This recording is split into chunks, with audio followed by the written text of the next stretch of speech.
Masuk. Ahlan masalah. Monggo terus aja. Saya putus dulu lah ya, biar sesuai urutan ngaji bareng, biar beliau yang mengawali. Ya. Ahlan wa sahlan. Jadi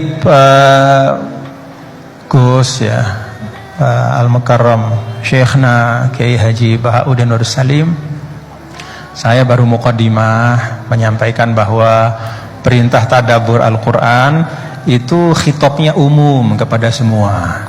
Jadi kita semua diminta memang ngaji bareng Al-Quran ya.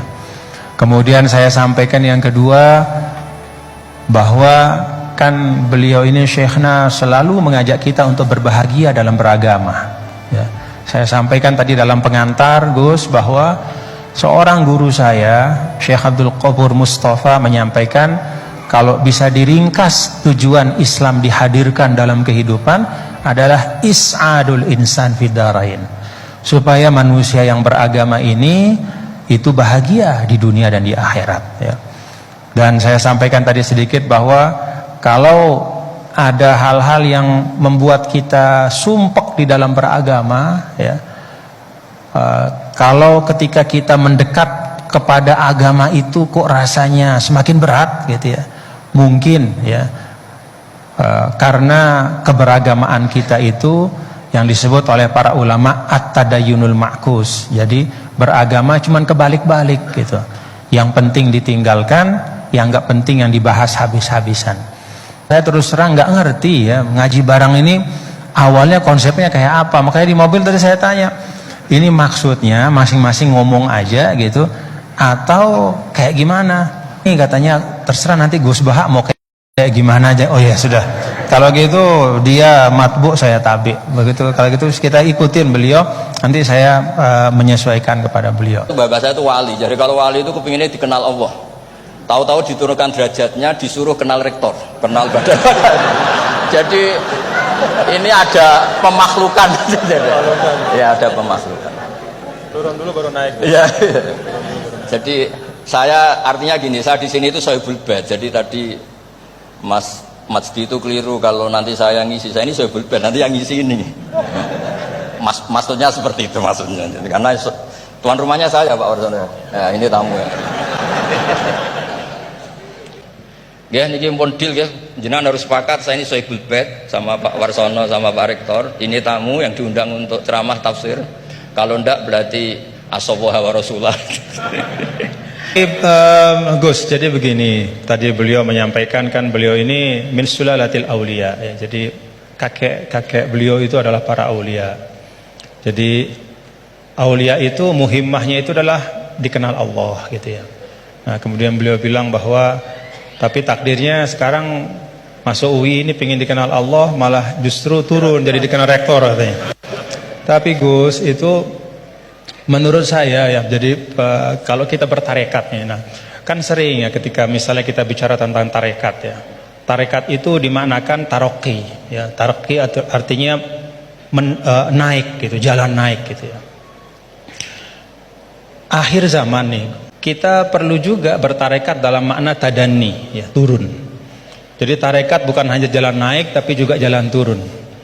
Karena bagi orang di akhir zaman ini kalau hanya tahu jalan naik dan tidak tahu jalan turun itu repot ya. Apalagi Pak Rektor dengan kepala badan wakaf ya, atau para pejabat gitu ya, tahu jalan naik saja tapi nggak tahu jalan turun gitu ya. Jadi kalau belajar tarekat hanya ingin jalan naik gitu tapi nggak pernah belajar jalan turun, itu biasanya dekat-dekat turun tuh galau ya. Ya, jadi galau bingung gitu gimana cara turunnya gitu ya. Dan memang dulu saya pernah naik Gunung Rinjani juga ya Gus ya, waktu masih mu'alimin dulu, masih sanawiyah aliyah, itu saya rasakan betul gitu bahwa naik gunung itu menantang ya, sangat menantang ya. Bahkan Gunung Rinjani itu ada masa di mana di tengah-tengah itu ada namanya Bukit Penyesalan gitu. Kenapa Bukit Penyesalan? Ya udah nyesel di situ gitu, mau balik udah jauh, mau terusin juga masih jauh sekali gitu di depannya. Itu Bukit Penyesalan, baina. Tapi ternyata ya, turunnya itu jauh lebih berat. Jadi kalau kita naik itu kan mengandalkan kekuatan otot ya, keluarkan energi untuk menggerakkan. Kalau turun itu kita menggunakan energi untuk menahan, dan itu jauh lebih berat. Ya, jadi menahan pada saat turun itu jauh lebih berat daripada ketika menanjak. Ya. Dalam kehidupan ini kita belajar naik dan juga belajar turun. Jadi tarakat itu taroki wa tadanni gitu ya. Dan kalau sudah turun ada masanya juga naik. Jadi Gus Baha tadi kenal rektor, nanti kenal kepada Allah lagi, balik lagi kepada niat semula insyaallah. Nah, saya ingin sampaikan nih, beliau tadi sedikit sekali ya, dalam waktu yang sangat singkat, tapi itu menyampaikan hal-hal yang sangat penting ya. Saya nggak tahu nih, dipahami nggak apa yang beliau sampaikan tadi nih? Dipahami nggak? Mulai balaghah, kemudian madah. Ngerti nggak madah itu? Madah itu apa? Madah itu pujian-pujian ya. Bagaimana turuku ta'bir ya, asalibut ta'bir ya, bagaimana orang Arab itu mengungkapkan ya perasaan mereka, mengungkapkan harapan mereka ya, bagaimana mereka memilih diksi-diksi dalam komunikasi mereka, itu mewarnai Al-Qur'an. Jadi beliau ini tadi ketawa-ketawa ya, bapak-bapak juga ketawa-ketawa semua ya. Tapi yang disampaikan itu sudah bahan kuliah buat di Rosat Ulia, itu buat pasca sarjana itu. Ya, jadi alhamdulillah. Nah, silahkan nanti dielaborasi masing-masing. Saya balikin lagi kepada Gus Baha sebagai Sohibul Bait.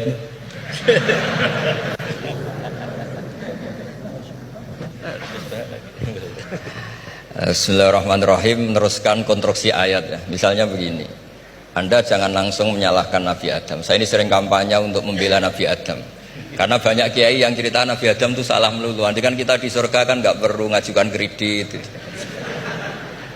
nggak perlu punya istri cantik yang minta ke mall, karena kelebihannya bidadari itu cantik, nggak minta belanja. Sudah gitu di madu juga nggak protes. Tapi kalau di dunia itu sudah minta belanja, di madu protes.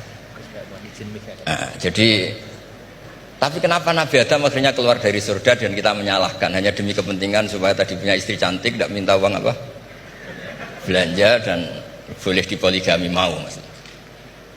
Di konstruksi ayat itu tidak ditampakkan, tapi semua ahli tafsir tahu. Misalnya fadallahuma bihurur, setan menipu Adam dan Hawa dengan curang. Hurur itu nipu. Jadi kalau ngaji nipu itu mulai dulu itu ya gurunya setan itu.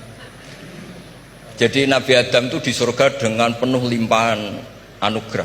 Buah apa saja ada, makanan apa saja ada, enggak bayar. Tempat mewah leg juga enggak bayar. Kalau Anda di hotel leg sedikit aja bayarnya minta ampun. Akhirnya setan tuh pura-pura nangis terseduh-seduh. Akhirnya Nabi Adam menghampiri. Kenapa kamu nangis? Saya ini iba sama kamu, kasihan. Nikmat begini nikmat, pada akhirnya Anda ini mati, karena Anda manusia pasti mati. Kasihan sudah senikmat ini kemudian Anda mati. Pura-pura nangis, jadi lama ya nangis, acting itu. Akhirnya Nabi Adam tanya, lalu solusinya gimana?